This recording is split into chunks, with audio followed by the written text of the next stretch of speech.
अर्जुन की मृत्यु पर देवी गंगा क्यों मुस्कुराने लगी? कुंती पुत्र अर्जुन को महाभारत के समय का सबसे बड़ा धनुर्धर माना गया है।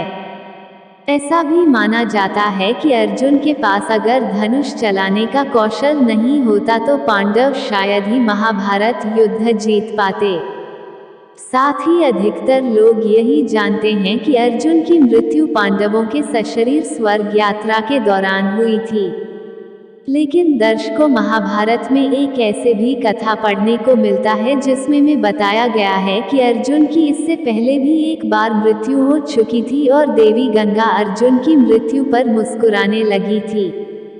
तो श्रोताओं, आइए जानते हैं कि आखिर अर्जुन की मृत्यु पर देवी गंगा क्यों मुस्कुराने लगी थी।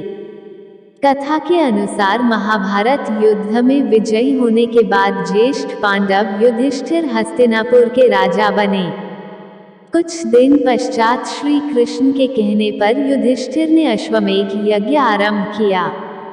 नियमानुसार यज्ञ के अश्व को अर्जुन के नेतृत्व में छोड़ दिया गया। अश्व जहां जहां जाता अर्जुन अपनी सेना के साथ उसके पीछे पीछे जाते। इस दौरान यज्ञ का अश्व कई राज्यों से गुजरा, जिसमें से कई राज्य के राजाओं ने तो अर्जुन से युद्ध किए बिना ही हस्तिनापुर की अधीनता स्वीकार कर ली और जिसने ऐसा नहीं किया उसे अर्जुन ने युद्ध में परास्त कर अपने अधीन कर लिया। इसी क्रम में अश्वमेध यज्ञ का अश्व एक दिन मणिपुर पहुंचा। उस समय मणिपुर का राजा अर्जुन और चित्रांगदा का पुत्र बभ्रुवाहन था।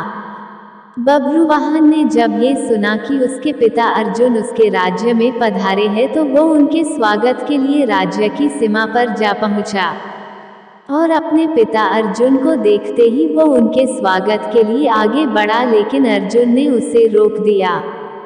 अर्जुन बभ्रुवाहन से कहा कि मैं इस समय तुम्हारा पिता नहीं हूँ बल्कि हस्तिनापुर नरेश का प्रतिनिधि हूँ, इसलिए क्षत्रिय नियमानुसार तुम्हें इस समय मुझसे से युद्ध करना चाहिए।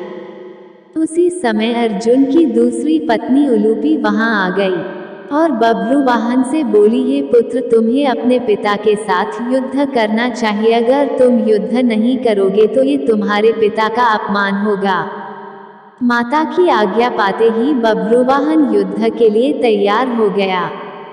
इसके बाद अर्जुन और बभ्रुवाहन के बीच घोर युद्ध हुआ। काफी समय तक युद्ध चलने के बाद जब कोई परिणाम नहीं निकला तो बभ्रुवाहन ने कामाख्या देवी से प्राप्त दिव्य बाण से अर्जुन पर प्रहार किया, जिससे अर्जुन का सर धड़ से अलग हो गया। यह देख हस्तिनापुर की सेना में सन्नाटा पसर गया, क्योंकि युद्ध में बभ्रुवाहन ने अर्जुन से पहले भीम को भी परास्त कर दिया था। इधर यह बात जब श्री कृष्ण को पता चला तो वो तत्काल द्वारका से मणिपुर के लिए निकल पड़े। उधर अर्जुन की माता कुंती भी अर्जुन की मृत्यु की खबर सुनकर मणिपुर के लिए निकल पड़ी। मणिपुर पहुंचकर अर्जुन को धरती पर पड़ा देख श्री कृष्ण को गहरा धक्का लगा। तभी श्री कृष्ण ने देखा कि देवी गंगा अर्जुन की मृत्यु पर मुस्कुरा रही है।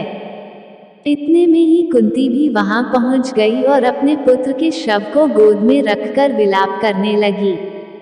कुंती को विलाप करता देख देवी गंगा से रहा नहीं गई और वो कुंती से बोली, हे कुंती, तुम व्यर्थ में रो रही हो क्योंकि तुम्हारे पुत्र अर्जुन को उसके कर्मों का फल मिला है। मेरा पुत्र भीष्म इसे अपनी पुत्र की तरह स्नेह करता था, फिर भी इसने श्रीखंडी का सहारा लेकर मेरे पुत्र भीष्म का वध कर डाला। मैं भी उस समय ऐसे ही रोई थी जैसे तुम आज अपने पुत्र के लिए रो रही हो। मैंने अपने पुत्र के वध का बदला ले लिया, क्योंकि जिस कामाख्या देवी के बाण से बभ्रुवाहन ने अर्जुन का सिर धड़ से अलग किया है वो मेरे द्वारा ही प्रदान किया गया था। देवी गंगा की मुख से बदले की बातें सुनकर श्री कृष्ण हैरान हो गए और बोले, हे देवी, आप किस बदले की बात कर रही हैं? आप किस किस से बदला लेंगी? अर्जुन की माता कुंती से या फिर अर्जुन से? आप एक माता से प्रतिशोध कैसे ले सकती है? तब देवी गंगा ने कृष्ण से कहा, हे वासुदेव, ये तो आप जानते ही हानि कि अर्जुन ने उस समय मेरे पुत्र का वध किया जब वो निहत्था था। अर्जुन का ऐसा करना जब उचित था तो अर्जुन का वध उसी के पुत्र द्वारा कराकर मैंने क्या गलत किया। तब श्री कृष्ण देवी गंगा को समझते हैं कि अर्जुन ने जिस तरह से अपने पितामह का वध किया वो स्थिति स्वयं पितामह ने अर्जुन को बताई थी, क्योंकि पितामह जानते थे कि उनके होते हुए पांडवों की विजय असंभव थी। इसलिए उन्होंने स्वयं युद्ध से हटने का मार्ग अर्जुन को बताया था। अर्जुन ने तो बभ्रुवाहन के प्रहारों को सिर्फ रोका है, स्वयं प्रहार तो नहीं किया। अर्जुन ने तो कामाख्या देवी द्वारा दिए गए दिव्य बाण और आपका मान बढ़ाया है। कृष्ण के तर्क सुनकर गंगा दुविधा में पड़ गई और श्री कृष्ण से इस दुविधा से बाहर निकलने का मार्ग बताने को कहा। तब जाकर कृष्ण ने देवी गंगा से प्रतिज्ञा को वापस लेने को कहा। फिर देवी गंगा ने अर्जुन के सिर को धड़ से जोड़े जाने का रास्ता बताया और उसके बाद श्री कृष्ण ने अर्जुन की दूसरी पत्नी और बभ्रुवाहन की सौतेली मां उलूपी से प्राप्त नागमणि द्वारा अर्जुन को जीवित कर दिया।